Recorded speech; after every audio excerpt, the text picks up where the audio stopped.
খাদ্যপণ্যের দাম গেল রমজানের চেয়ে সহনীয় পর্যায়ে আছে বলে জানিয়েছেন প্রধান উপদেষ্টা প্রেস সচিব শফিকুল আলম। বলেন, পুরো মাস জুড়েই নিত্যপণ্যের দাম সহনীয় রাখার চেষ্টা করবে সরকার। বিকেলে ফরেন সার্ভিস একাডেমিতে আয়োজিত ব্রিফিংয়ে এসব কথা বলেন তিনি। আরো জানাচ্ছেন মুনতাসির মামুন। উপলক্ষে আমাদের যে জীবনযাত্রা ফরেন সার্ভিস একাডেমিতে সংবাদ সম্মেলনের ডাকে প্রধান উপদেষ্টা প্রেস উইং প্রেস সচিব শফিকুল আলম বলেন, গেল রমজানের তুলনায় এবার বেশিরভাগ পণ্যের দাম সহনীয় পর্যায়ে এসেছে। চেষ্টা থাকবে পুরো রমজান জুড়ে এই পরিস্থিতি অব্যাহত রাখার।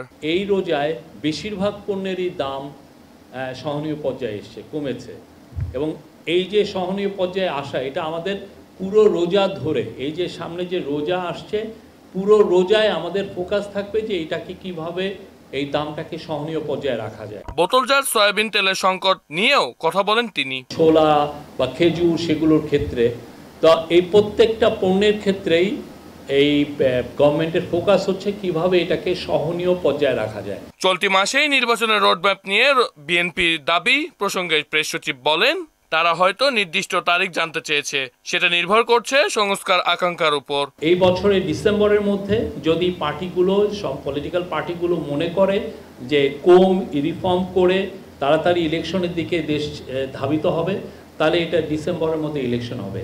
আর যদি না, ওনারা পলিটিক্যাল পার্টি চান যদি আরও কিছু রিফর্ম হওয়ার পরে ইলেকশন, সেক্ষেত্রে আরও 3 মাস এটা দেরি হতে পারে।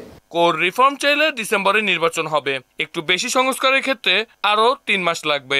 আমরা সমস্ত পার্টির কাছে আমরা সমান, তো সেই জায়গায় আমরা মনে করে যে এই ধরনের ইন্টারনেটে যেটা বলা হচ্ছে, আসলে সেটার মধ্যে বেশিরভাগই অতিরঞ্জিত। এই সময় প্রধান উপদেষ্টা ডেপুটি প্রেস সচিব আবুল কালাম আজাদ মজুমদার বলেন, পাবনার ডাকাতি ঘটনা নিয়ে বিভ্রান্ত ছড়ানো হচ্ছে। আঞ্চলিক একটা সড়ক পাবনার সাথিয়ায়, সেখানে গতকাল রাতে গাছের গুঁড়ি ফেলে একটা মাইক্রোবাস এবং একটা মোটরসাইকেল এবং একটা সিএনজি অটোরিকশা, এই 3টা পরিবহনে ডাকাতি হয়েছে।